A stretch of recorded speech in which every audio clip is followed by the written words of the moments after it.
Hello everyone, I'm Aanchal Pande. In this session, I'm going to discuss about clock domain processing. So, what is clock domain processing? As we know, today's chips have many clocks. Different part of circuit operate on different clock. It is common to have situation where some portion of circuit might perform multiple operations, sometimes on different clock. Therefore, it may likely to happen that data generated from one clock being consumed by some another clock. So, clock domain can be thought of two clocks are in different domain if they are asynchronous to each other. If two clocks are asynchronous to each other, then the time gap between the edges of these two clocks keeps changing continuously. Consider an example.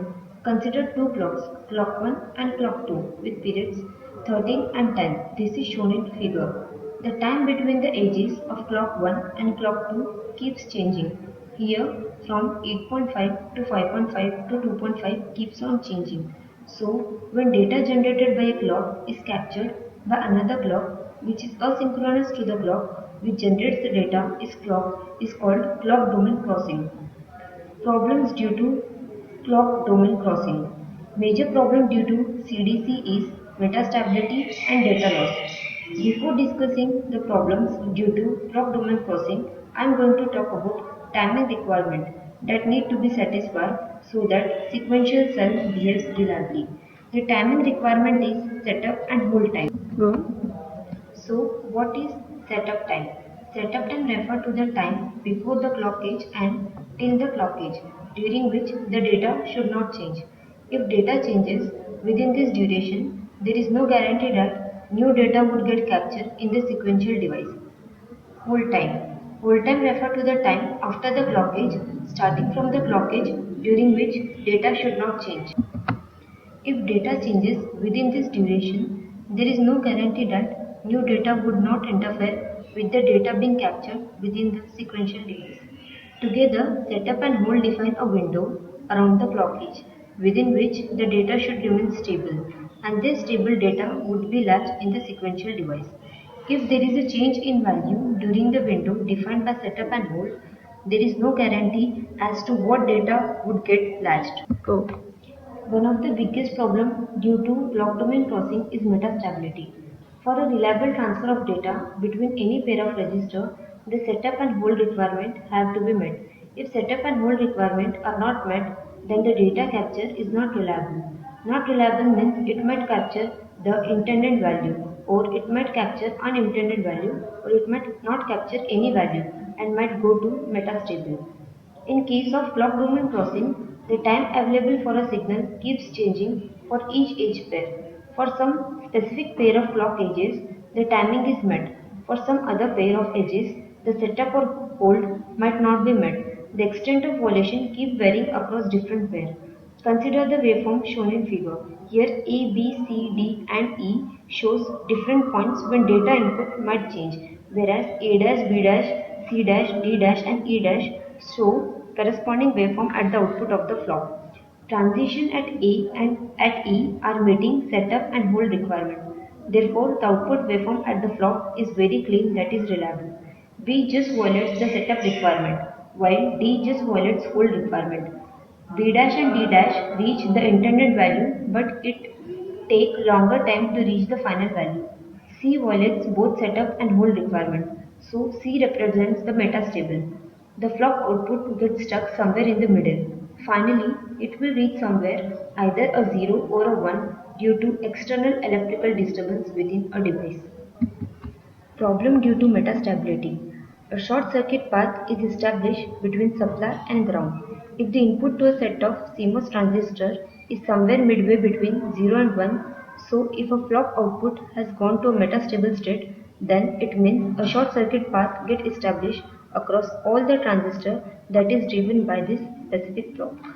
That means higher amount of current flow, which means higher power dissipation. So there is a higher power dissipation due to metastability. Another problem is, consider the circuit shown in figure. Consider all the three clocks are driven by same clock with a period of 10. Consider combinational circuit. C1 has a delay of 5 while C2 has a delay of 7. Assume that there is a possibility of F1's output going metastable because the source of data for F1 is coming from a synchronous clock. Finally, F1 will settle down to some value say at time 4. As we have considered that C1 has a delay of 5, so the settled value will reach F2 at time 9 and F2 will seek the settled value at time 9. But for F3, as we have considered the delay of C2 as 7, the settled value for F3 will reach at 11. Since the period is of 10, so the clock at time 10 will get a different value. Both F2 and F3, which should seeing the same value at F1's output, are actually seeing two different values, hence the design might malfunction. After some time, F1's output finally settled, but it might happen that due to combinational circuit, delay C1 and C2, there is a setup and hold violation on the flock F2 and F3, which may cause the metastability to propagate further. Synchronizer. To solve the problem due to metastability, synchronizers are used. Three techniques are used. First is double flop synchronizer. Second is mean time between failure, that is MTBF. Third is meta-hardened flop. First, I am going to discuss about double flop synchronizer. Figure shows one of the simplest synchronizer. There is a clock domain crossing on flop F1. Hence, F1's output could go to metastable. This output is fed directly to another flop F2, which is driven by same clock as F1. F1 is called destination flop. The second flop F2 is called synchronizing flop. The data at F1 is sampled by just one device F2. So there is no chance of same data being read as two different values. So reliability issues are taken into consideration here.